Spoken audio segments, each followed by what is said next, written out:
Aretas, that's Arabia. That's the king of Arabia. So you converted, you went to Arabia, you won't tell us what you did there or what happened. You came back to Damascus and suddenly the Arabian marshals are surrounding your town and you have to be snuffed out. So it's like, what the fuck happened in Arabia?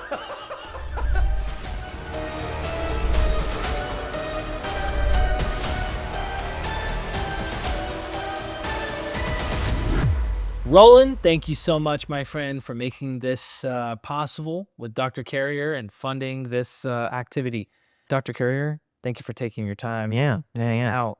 So Roland has been asking a couple questions here, and this is the last question he sent. It is pertaining to Paul and Peter's existence and when. Now, we're going to avoid the fictitious material. That's its own video. Maybe one day we cover in depth. But really, it's the question of, was Peter and Paul running around in the time of the 50s, 40s, 30s, into this ballpark of the decades in the first century that the Gospels say that they were running right? And it's really, you pointed out, low versus high chronology for these guys. I don't know this debate very well. I just know that sometimes people will look to Acts to anchor a statement about being lowered in a basket, which, they try to pin down. Yeah, I'll get into that. Yeah. So the question is, so not a lot of people know about this, that there are true chronologies for Christianity. The trend has been to claim that one of them is crank. It's not exactly crank, right? It's less probable, but it's actually worth considering. You should at least consider it enough to rule it out before you move to the standard chronology. And the standard chronology is a high chronology where Jesus was killed in the 30s AD, and therefore Paul's letters, which you can do from internal chronology of the letters, were written in the 50s AD, and then of course he refers to meeting Peter, so that puts Peter a contemporary with all of that. So that's what we call the high chronology. That's the standard chronology, right? And most scholars take this. Yeah, 99.9%. Yeah. Now there have been some scholars throughout the years, and I mentioned this, by the way, in chapter 8 of On the History of the City of Jesus. I also wrote a blog about it. My blog is why, I can't remember the exact title, but it's like, why are we sure Paul wrote in the 50s AD? And I go into this, all this stuff. People who want all the citations and the details, you can find the article. But the gist of it is that the letters of Paul as written, and you can do this, you can pull First Clement into this, First Peter, Hebrews, like they all pre-war, right? So they all fit in the early first century. But the question is like, but what if they're earlier, right? So what if the narrative in the Gospels and Acts is a fake chronology? What if they've moved it up to a different time? So we have a lot of examples like ghost stories and things like that. There's a famous example of the Lady Philinion, which is this ghost story that's in Rome, ancient Roman texts. And then there's this Irish source that takes the whole story and moves it to modern Ireland or early modern Ireland, and then changes all the context so that it fits that context, right? And so that's like a high chronology, low chronology for the Philinion story, right? So they've just moved. Now, are the Gospels like the Irish legend? Are they taking something that would happen before and changing the context for political reasons, other ideological reasons, various, like they just did for the same reason the Irish did it to the Roman legend? There could be reasons that Christians would do it with that, right?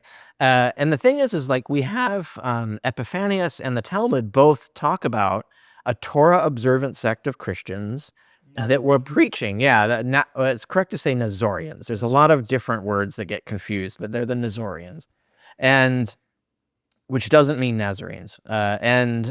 So we have multiple corroborating sources that talk about this sect.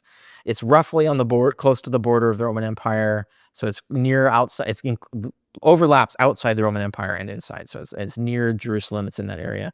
And they're Torah observant Christians. And according to Epiphanius and according to the Talmud, they were preaching that Jesus was executed under Jannaeus, that he was stoned, and that the crucifixion refers to as being hung afterwards, which was standard for stoning under Jewish crucifixions. Because I cite a lot of scholarship, as like scholars have written whole books and articles on this, pointing out that the words for crucifixion are not as specific as people think. They actually encompass Jewish executions. They're not exclusive to Roman.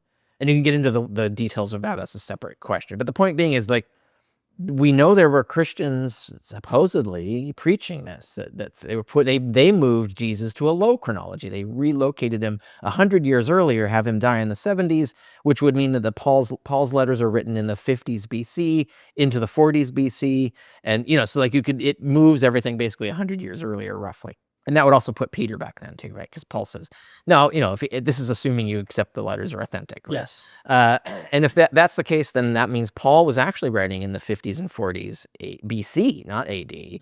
And that the Romans weren't involved at all. This was under this was the, it'd be under like when Paul's like getting to Corinth, he's getting there right after it's been rebuilt in this chronology, the low chronology. He's getting there right after it's being rebuilt and starting a congregation there. So it's in the Roman Empire, but Rome is not controlling Judea yet, right? So this is like it's a different context. It's the historical context is different.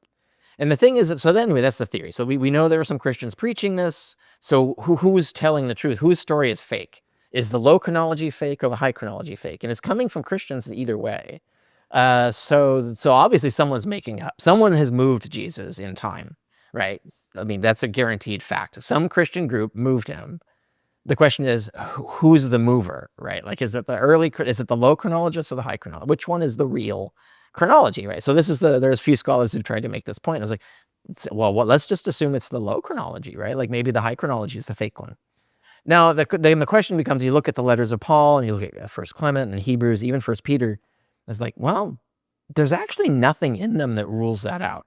The only thing that would rule it out or come close to is that Corinth was a ruin until sometime in the 40s BC, right? Because Romans destroyed it and then they rebuilt it.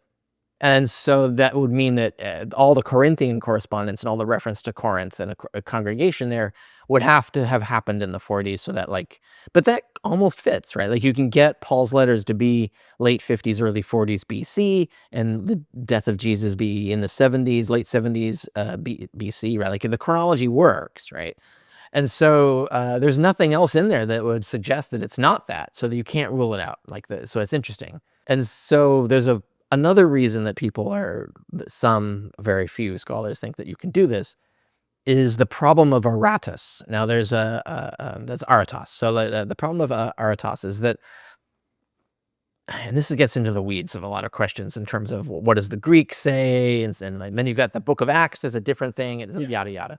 Because now you're the same king. It's a mess, yeah. So but the argument goes Herodian and another seems like something else. Yeah, I'm gonna super compress it. I'm oversimplifying. Okay. If you want the details, it's in my article. But to make it simple for this is that this is what most scholars say, and most scholars say that Paul seems to say that Aretas was governing Damascus at some point after Paul, early on, at some point after Paul converted, and people point out like that wasn't the case, right? Aretas was a king of Nabatea, so he's an Arabian king. Like, why would he be governing Damascus, which for most of its history around this period was a free city? It's part of the Decapolis, which was a league of Greek cities that had a treaty with Rome. So they weren't even officially under Roman. They weren't a Roman province, but they were a border province that had an alliance with Rome, right? So there's a lot of intermixing there, but why would Arabians be there? And it doesn't make any sense. Now, what most mainstream scholars point out is that there was a war in which Aretas did do a border incursion into that area, right? And so and it happened roughly around 36. This is covered in Josephus, for example. It did happen around 36, which is exactly right the time when Paul is talking about this stuff, right? So well, that's a weird coincidence, right? Like, so the inference is, well, it's actually conceivable that Aretas held the city for a while, like just like half a year, let's say. And that was such an incidental brief thing that it doesn't get mentioned anywhere, which is completely plausible, because Josephus even himself was very brief about he doesn't go into minute detail, of what happened.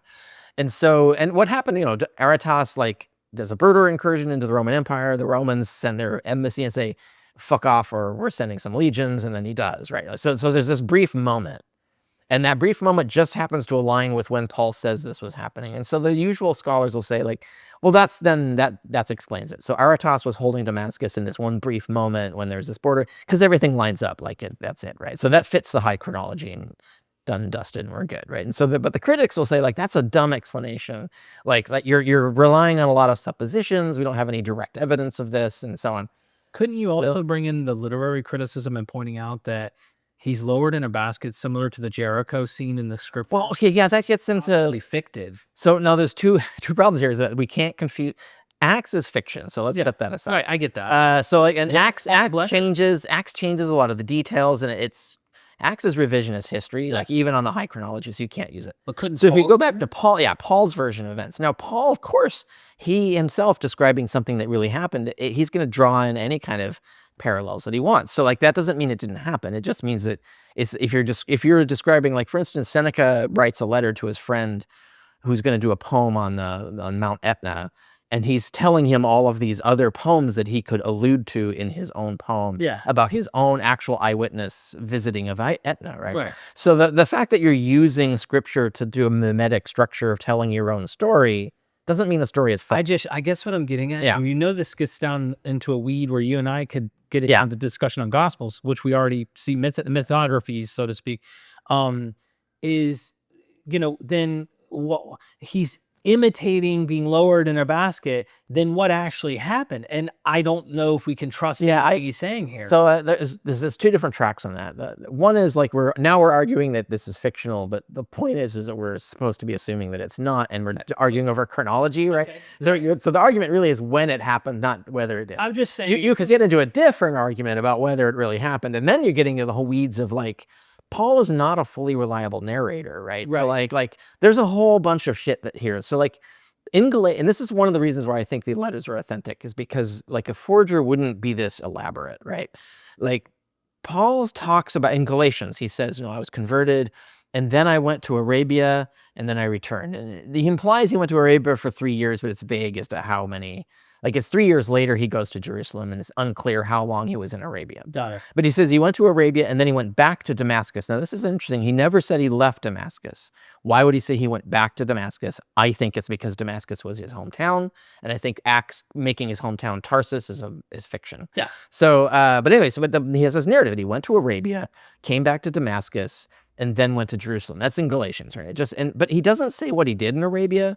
He doesn't say why he came back. He doesn't say what happened in Arabia. He never talks about any congregations he founded in Arabia. He has no letters. Like what the fuck happened in Arabia, right? Well, some shaking doubt. Here's the trouble, and here's where it gets interesting. So then we get to like 2 Corinthians, where he's just on a separate subject. He's casually mentioning how he was chased out of Damascus and had to sneak out with this basket and all. While basically the word there's a debate over what the word means, but it basically means the marshals of Aretas were surrounding the city trying to get him, right? And so okay, wait a minute. Aretas, that's Arabia. That's the king of Arabia. So you converted, you went to Arabia, you won't tell us what you did there or what happened. You came back to Damascus, and suddenly the Arabian marshals are surrounding your town, and you have to be snucked out. So it's like, what the fuck happened in Arabia? We should do like a spoof gospel like call in reality, Yeah. So you've got this weird but the thing is that the letters are very carefully.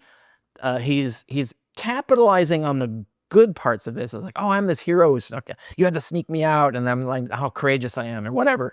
And so I'm a hardcore evangelist. I even went to Arabia. But then he suspiciously leaves out the details that what you would expect, and it's like he's hiding something, right? Mm-hmm. So a forger wouldn't do that. They wouldn't create this whole sort of non-written narrative and then drop obscure hints that you have to kind of what's he hiding? That's not how you do fiction, right? So they wouldn't do that. So a forger wouldn't think of this. This is something that's clearly, it looks like an authentic author because he's clearly trying really hard to hide something that happened in Arabia, but he still wants to capitalize on the fact, all the events surrounding that for his own hero narrative, right? So anyway, so that's my case for it being authentic. And then the basket thing, that could be maybe he snuck out some other way, dressed as a woman and got out, who knows? And but it could also have been an actual basket, and people at the time could have said, hey, we can get you out on basket, just right? It might even started at the time as a biblical reference. But even if it didn't, if someone said, oh, let's do this basket thing, and later when he's thinking of retelling it, is, oh, you know what, I can use that story to compare, like, sort of make me look like a biblical he's hero. bullshitting in a way. He's telling a story that makes it look like he's a part of the Bible. He's a prophet, so to speak. Right. Yes, yeah. I'm just like these heroes, yada yada. So That's why I brought it up. yeah. So it's you can't go from mimesis to false directly. No, I know. But you can create a question mark. correct. And yeah. That's important. Yeah, you need a little bit more to keep going, but that's the start, right? Yeah. That's the wood before you light the fire. Yeah.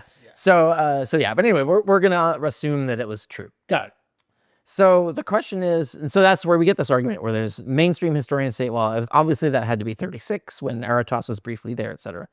But of course, you could easily say that it's a different Aretas because when you would say like the 50s and 40s BC, there was another Aretas who did control Damascus, right? So it's like okay, so now wait a minute. So the high chronology relies on this coincidence of it being 36, right? The year 36 or ish when he went in. Whereas the low chronology says, well, he was just controlling it then. So like this totally explains the text. It doesn't say which exact Aretas, right? Correct. It does not. It just says Aretas, and there are these two Aretases, obviously related to each other, right? These, you could grant this happened. Forget my face, and you're stuck. Right. The point being is that the low chronology fits this text better, whereas the high chronology relies on this coincidence. Now, I take the opposite view. I think that the coincidence is evidence for the high chronology. It seems unlikely that Paul's internal chronology and the happenstance of the border incursion would line up to the same year. It seems like that's the best answer to what's going on.